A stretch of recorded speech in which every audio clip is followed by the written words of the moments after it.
Hey everyone, again, this is Brandon from TopTenGamer.com. I just got done with my $1,300 gaming PC for November and December. Wanted to share it with you guys. It does a great job at running everything at 1080p and most games on 1440p as well. Like all of our builds, you can find a link to the website right up in the description below where you can find even more information as well as a list of all the parts and the ones that I'm going with specifically this month.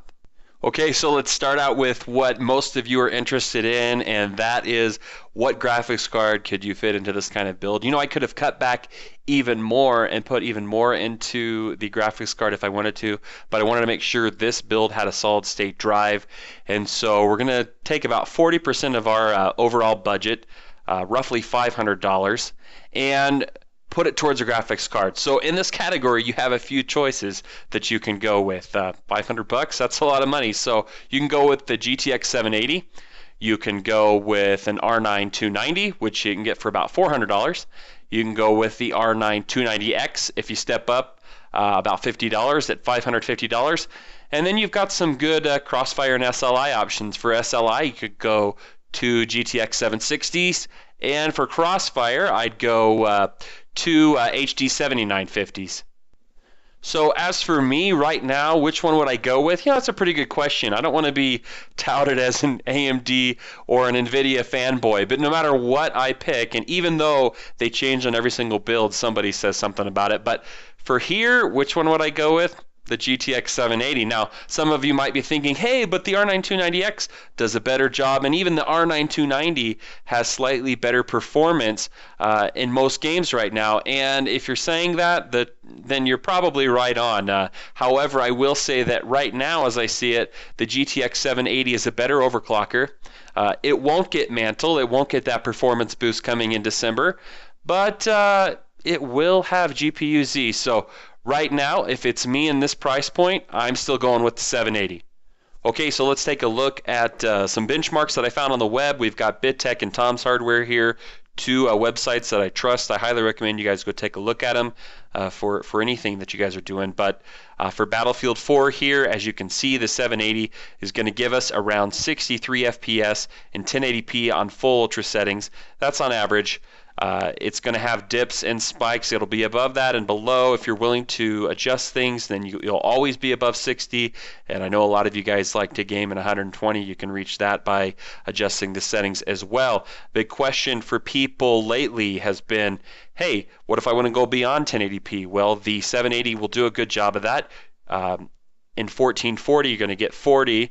So says Tom's, you'll get 40 FPS on average from 2560 by 1440 gameplay. And in 1600p from BitTech, you can see that they say that it's around 38 FPS on average. That's pretty good. Of course, you might want it to go above that, but you know, you can always tweak your settings a little bit. I keep telling people, hey, Battlefield looks really good. Battlefield 4 looks good on low, medium, high, and ultra. So tweak your settings down to a frame rate that's right for you, and the 780 does a really good job. Okay, so I only left about $200 for our CPU, and the reason is that the Ivy Bridge processors, the i5 and the i7, are on sale this month.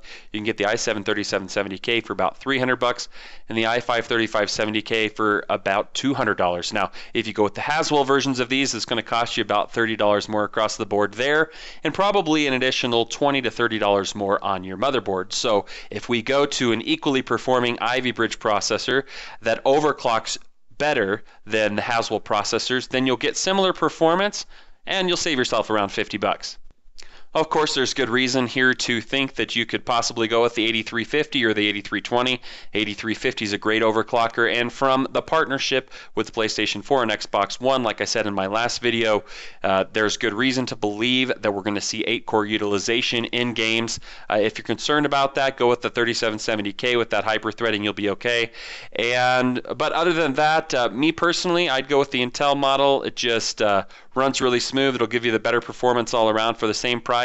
I'm not saying that the AMD processors won't beat it within the next year.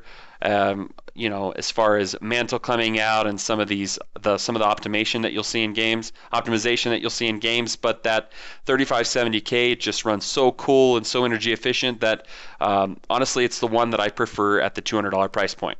Okay, for motherboard here, we've got a really good one that's on sale this month. Probably the best value for the money that you're going to find. You're going to want to go with an LGA 1155 motherboard, the Asus PAZ77-VLX. It's a good overclocker. Again, on rebate this month, you can get it for about $110. If you're going to go with an AM3 Plus motherboard, an FX series CPU, go with something like the Gigabyte GA-99FXA-UD3. There's a rebate card.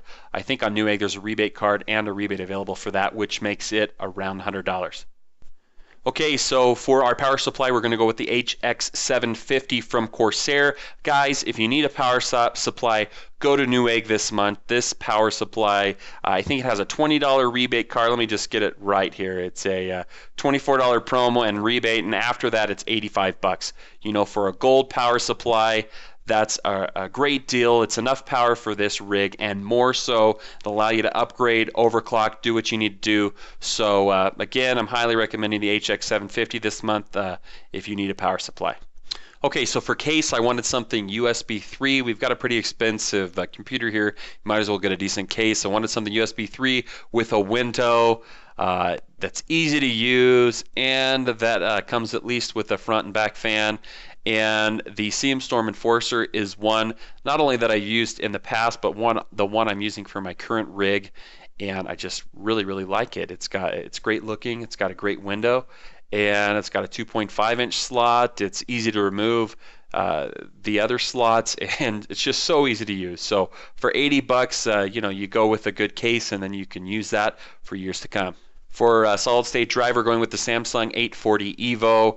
If you guys do your research, you'll come up with the same conclusion which I have, which for quality, for speed, read and write, and for capacity, value for the money, the Samsung 840 is the one to go with. And guys, I highly recommend going with a solid state drive on a build like this because it's going to make everything that you do easier. If you work on your computer, it's just going to be so much faster. I've said this in my other videos, I know, but it loads games a lot faster, like Battlefield 4. I'm the first one in. Go with a solid state drive and don't look back. I would rather have $100 more of solid state drive than graphics card anytime. You can always adjust your graphical settings down. Do it. Get a solid state drive. You won't regret it. Okay, so for DVD drive, we're just going with the Asus one. It's about $20 anywhere you find it. For hard drive, go with the Western Digital 1 terabyte. It's the blue one. You can go with 2 terabyte, 3 terabyte if you want. It's pretty cheap to upgrade these kind of things. And then for CPU cooler, go for the Hyper 212 EVO. You can always spend more money on your CPU cooler if you want to, but I find that this one allows me to get a good overclock in and keeps the CPU cool without going too crazy. I'm not one of these guys that are going to push world records or anything. So for me, this fan CPU cooler does a good job.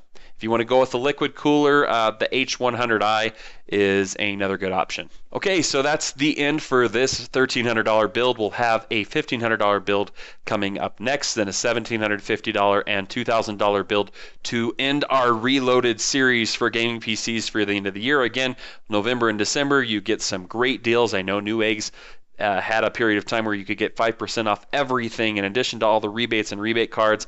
Amazon, you get free shipping and rebates, and it's a good deal too. So just a great time to be building a gaming PC. Coming up soon, we're going to have some more Battlefield 4 videos from professional team Blitzkriegers and from Roto, who's been really busy, and I hope you guys like those. I'm really into Battlefield 4. Hopefully you guys are too. If not, let me know below. We can talk about other games as well. I'm going to be really into Diablo 3 Reaper of Souls. When it comes out, I am a pretty big action RPG fan, but I feel like I've done everything in Diablo 3. You guys can hit me up in-game if you want to play. When it comes to Battlefield 4, I'm a little bit more casual than some of my friends. I just like to play on the weekends and whenever I have time, and that's just the way it's fun to me. And I think when you're talking about gaming, it's just all about fun. I can't play every single day Battlefield 4 for 4 hours, but if I take 5 or 6 hours on the weekend, then that seems to suit my style pretty well. Anyway, let me know what you guys think about the build. Also, if you'll go to the website to check out the build, I have a poll there that asks the question, hey, which one would you rather have? Would you rather have a 780 here, an R9 290X, an R9 290, two 760s, or two 7950s? You guys let me know, and we'll see you next time.